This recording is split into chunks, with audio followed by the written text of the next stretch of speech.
Level with me. The orb clicked in response. I maintain my present orientation, Commander. No. The commander started, then stopped. His expression softened with something approaching sympathy. He spoke again, saying, tell me the situation as it is. Don't sugarcoat. He caught himself this time, don't leave anything out. The orb blinked and nodded, shaking its eye case up and down. Our position at Veen is unstable. The aggressors have taken the outer system and demand that the inner system be surrendered. They are gathering fleet assets. We cannot withstand them even now, but they do not attack. It was the commander's turn to nod. What about us? The combined task force, the orb said, if it moves to support Veen at best speed, will reach the system within 15 hours. There is no closer force.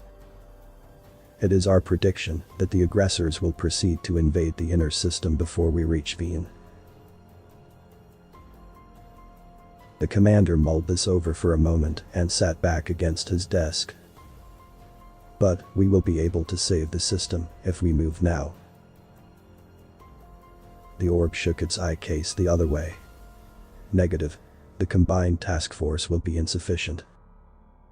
The aggressors will take the inner system, regardless of resistance. For a time, the room was silent. The commander closed his eyes and let his head hang down, thinking about what it would mean to commit the task force to action, and about what would happen if he chose to stand off. We have a pact with you, he said, still leaning against a desk, head still down. We make for Veen. Tell your people to expect us. The orb nodded once more and departed. The commander began to see faces. These he would never see again, for Veen would claim them. He opened his eyes and opened a fleet-wide channel to announce a course change. 12 hours later, the command staff stood in a circle around the holoset aboard the bridge of the flagship, watching the sensor data pour in. The task force had pushed all engines beyond safety limits, damaging them irreparably, but cutting travel time by more than an hour. The lead vessels were now close enough to Veen to access the system's sensor network, and the information they were collecting was now being shared throughout the fleet. The situation was entirely hopeless. The aggressors had begun their attack 7 hours ago and were now encroaching upon the second planet, the final fortress of Veen. Friendly forces had been decimated and were now making their last stand around that world, fighting to their last breath against a dozen fleets, each more than 20 times their own tonnage. The orb, now hovering over the holoset, reported that its people were ready for the arrival of the combined task force. A clack within the holoset had begun counting down, and reversion to real space was expected in 6 minutes. It took 2 minutes for the command staff to finalize their defense plans. The commander made his final address before reversion, 3 minutes later. The enemy is present in overwhelming numbers, which will just make the losses we are about to inflict all the more embarrassing. We will bleed them so badly, they will execute their officers for incompetence. We are all the cavalry there is, so make the charge count. Don't hold anything back. All craft, prepare for combat. All 68 ships of the combined task force reverted at the same time, punching a hole in space so wide that for a brief moment it blotted out the sun. In that moment, every ship fired everything. The light of their main guns burned through a squadron of capital ships caught with their shields facing the wrong way. Before the nearest aggressor fleet could reorient itself, the combined task force had brought down twice its mass in enemy metal. The element of surprise was quickly spent.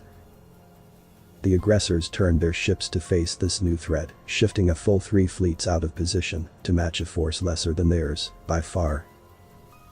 The defenders of Veen took this opportunity to renew their attack, and the sky above the second world brightened once again with the lights of battle. The flagship shuddered as it lost its portside missile pod. All around it, the warships of the combined task force were breaking apart, their well-built hulls no match for the immense volume of fire raining down upon them. The commander stood and saluted them, closing his eyes one last time as his own ship was smashed to ruin. Behind him, the orb-shaped emissary backed itself into an alcove and anchored itself there just as the shields failed completely. Veen's defenders were extinguished 37 minutes later.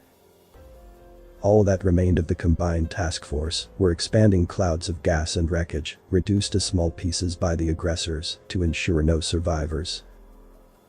But the emissary, anchored to the alcove, was still there, though the structure it was attached to had long since ceased to be a part of the bridge.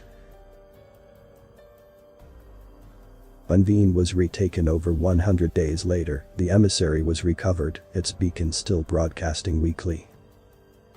Its memory was made part of public record. Parts of it were played at the signing of the treaty with humanity, formally bringing the two empires together in unity. The ambassador told those gathered the full story of the Battle of Veen. In 200 seconds, a meager 68 ships destroyed or crippled 4 times their number of enemy vessels, including 3 battlecruisers and a command carrier, each of those far outmassing the human flagship. The combined task force perished in its entirety, but it left 3 fleets in disarray. And by drawing these away from the defenders, magnified their effectiveness against the remaining ships. As was their custom, the aggressors left the corpses of their dishonored dead floating around one of their gutted ships. Among them were hundreds of high-ranking officers, including an admiral, executed for incompetence. Veen maintains its own special fleet unit, numbering 68 ships. The flagship, at the request of the emissary, was christened Level with Me. Author's name and the link to original text is in the description. Consider tapping the thumbs up and pressing the subscribe button if you enjoyed this video.